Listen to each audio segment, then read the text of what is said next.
婚姻斗六的清一寺有180多年咯，保存几啊项剪黏、彩绘甲木雕等等的工艺，但是年久失修、建筑老化，即摆摕到中央的补助，希望修复完成了后，会当带动地方的观光。 斗六市真一寺已经有将近180年历史，本身的建筑保留了剪黏、木雕、彩绘等等真一项工艺。也毋过因为本身建筑的老化，所以讲庙方伫13年前想要来重建。针对这点，县政府将这个庙宇列为县定古迹。 今年甲中央争取到1亿650万的经费来维修。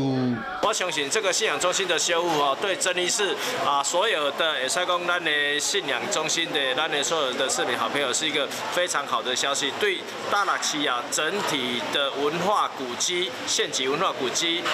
保护是迈进了一大步哈。 婚姻关系宗教的大关，希望透过中央经费的补助，修理更加侪历史的建筑甲古迹，并且透过庙宇的祈福、观光的行程，让社会更加安定，同时会当带动婚姻的观光发展。